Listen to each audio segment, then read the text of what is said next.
I think Chief Justice Brian Sykes, him get the memo and realize what he is doing weighs big time on Jamaica and the Caribbean.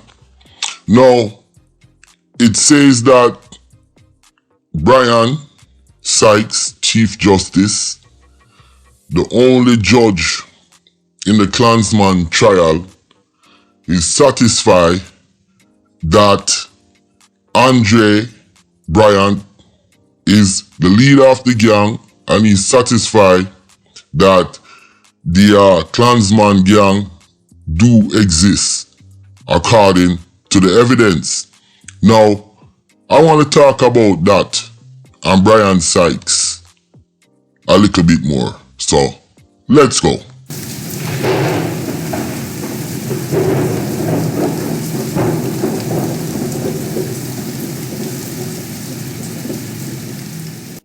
Good day, my wonderful friends. It's me again, the great, one more great countryman. Remember to like, share, and subscribe, and click on another video.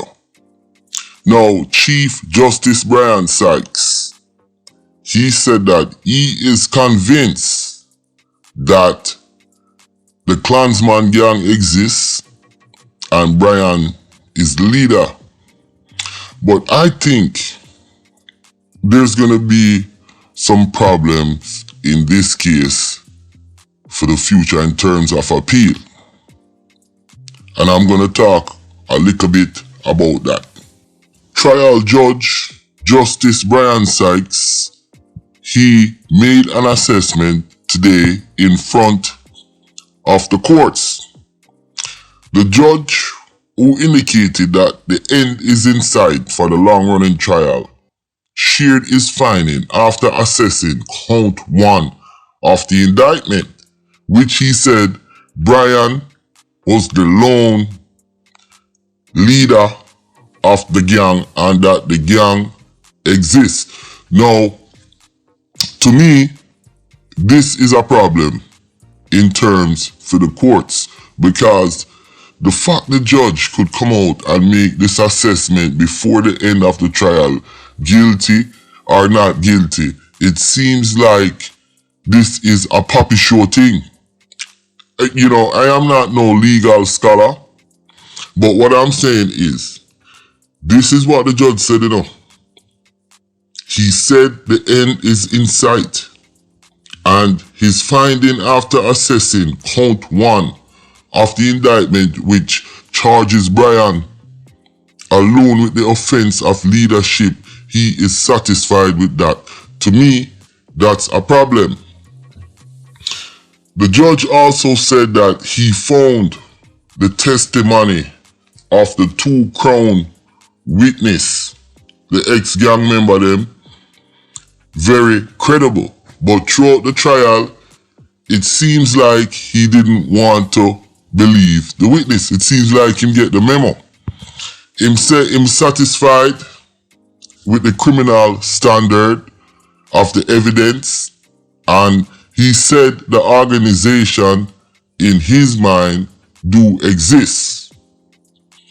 He said on reviewing the testimony of the Crown witness number 2, who told the court that he met Bryant at his swanky home in 2016 through a mutual acquaintance, and then had multiple other encounters with him, leading him to become Bryant's personal driver. He was satisfied that the witness, who did not attend formal identification parade for Bryant, but pointed him out in court during the trial, had sufficient knowledge and is a part of the organization. Now, the judge said that witness number 1 said he met Bryant in the mid-2016 at Megamart in St. Andrew through another accused, Daniel Mackenzie. The Chief Justice said that this evidence has implications for the accused, Khalifa Williams, who contended that he has no ties to the gang. Now, I think this is going to be a problem for the court system, because what the judge is saying right here is pretty much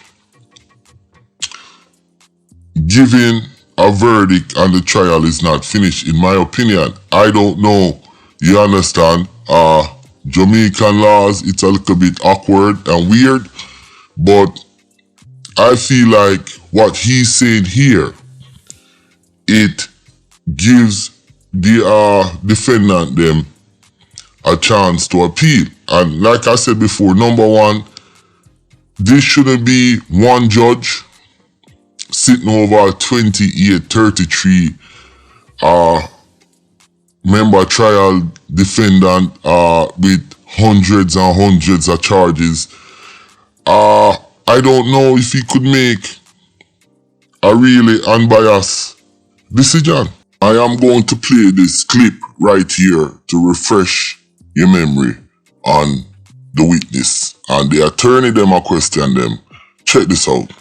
Day 26 of the one-done Klansman trial, the defense team zeroed in on the prosecution's second witness. An attorney suggested to the witness that he has been lying throughout his evidence and fabricating things along the way. The witness disregarded this suggestion while conceding that there is much information that was left out of his police statements. He, however, says he is now giving further details in court. While giving the layout of a particular location in Spanish Town, the witness spoke about underground holes that the gang members would use as hideouts to evade the police. In one instance, one of the defendants blurted out, quote, "A pure lie him a tell, him comfort tell lie," end quote. Meanwhile, Chief Justice Brian Sykes was seemingly not entertaining any unsubstantiated argument from the defense team, which may result in further delay of the trial. Justice Sykes stopped him dead in his tracks, saying the adjournment will not happen and that the court should proceed. Attorney Keith Bishop, representing the defendant Lamar Simpson, questioned the witness about his performance as an alleged don in the criminal organization. The witness in previous times says he did not benefit from being a don. He never gave orders to kill anyone, nor has he ever pulled a trigger. He added that he only collected guns and ammunition and sometimes money. Justice Sykes intervened, suggesting that the witness wasn't really a don because he was not living up to the job description, but the witness insisted that he was appointed as a don by the alleged gang leader Andre Blackman Bryan. The witness further stated that members of the gang would usually wear a red or orange handkerchief and that every PNP stronghold in Spanish Town would bear the graffiti "Clans One Don" on zinc fences and walls. I am not sure if this case is over or not, because Justice Brian Sykes said, in the meantime, not accounting for both witnesses of the nighttime double murder and arson at fisheries in New Nursery, Spanish Town, the trial judge said the evidence given by witness number 2 of the second shooting offense carried out during that day in the same area, though he is not indicted for it, the evidence he gave was still helpful to determine the existence of a criminal organization. Now, I think this is going to have big implications for the appeal, because the judge right here, it seems like he is giving a verdict in the case while the case is not finished. Like I say, they call it a submission, but to me it sounds like he already made up his mind. And yes, the evidence is there, whatever, but I think that should be reserved till the final verdict. Then he could give the reasons. So I like I said, I am going through this and trying to analyze it and make sense of it. Now, the judge also said that the evidence of witness number 2 that Golden was present during the shooting would make him a part of the criminal organization. Andre Golden is the accused, said to be the keeper of the infamous Klansman Duppy Truck. You remember Duppy Truck? So Andre Golden, he was the man who keep that vehicle. But I want to make one point.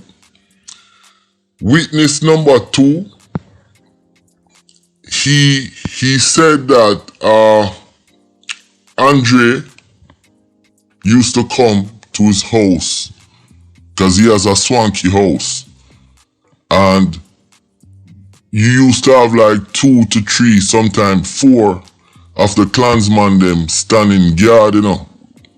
So they were bodyguarding Andre Blackman whenever Andre step out to come visit the man. So when him walk with like 5-6 man, or probably more.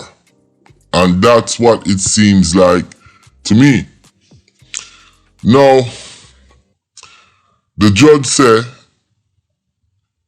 evidence of the witness gave the accused Ted Prince, also known as Maga Man, was the shooter, was evidence membership in this gang for Maga Man. So Ted Prince, Maga Man, them label him as one of the shooter, and the judge said that was evidence that Maga Man was a part of the gang. And him say Brian was issuing instructions how the shooting should be conducted and who was to be shot. And with that, him say, yeah, it's a gang and all these people were a part of it. Now, the judge went on to say, he noted further that shooting was the criminal activity engaged in. And while pointing to the actions of the accused, this is another accused, Jail Blake, who was the one selected to stake out the victim and report their location to Brian. So this is the nursery, you know. And the man them a work like police to blow out. You have a man, I do the stakeout and I watch and I report the location to Brian, and that man is Jail Blake. Then you have Ted Prince, Maga Man, him get the go ahead to do the shooting. And this is what the witness is saying, and this is what the judge is telling us, and this is what comes out in court. Now, this shooting happened 2017 in Fisheries in a part of St. Catherine.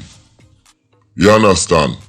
And the accused is Ted Prince and Jail Blake and Andre Bryant, and witness number 2. And him said 2 other individuals who is not on trial were also involved. So the judge said that he is satisfied. And boy, I'm telling you, this case here is crazy. Now, he went on to say that he found Stephanie Coleman, Mama Christie, is a gang member. And he made his assessment based on the trial during the torching of at least 3 stores operated by a loan company in Torpedo. So you have a loan company, and it seems like she the word for go burn down the store. Him say Miss Cole a good character and a wonderful thing she has done, notwithstanding her good character for the community. But he is also satisfied on what witness number 2 was speaking, and He said this is the truth about the torpedo incident, where she gave the order to burn down the store. Like I say, I don't know if it's prudent that a judge can do this in the assumption or summation, as what them call it. But the judge went on to say that Crocs, which is Mama Christie's significant other from 2015 to 2021, did a series of murder and arson throughout St. Catherine.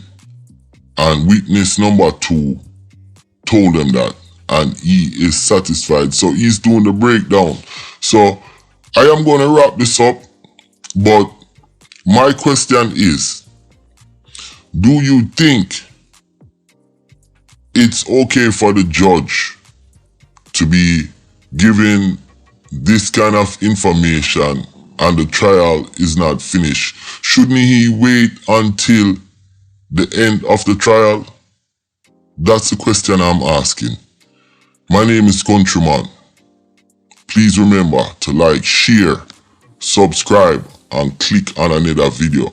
But like I said, that's the question. Is it okay for him to give this information during the trial, or it should be waited until after the trial? Isn't this a case of an appeal for these defendants? Let me know.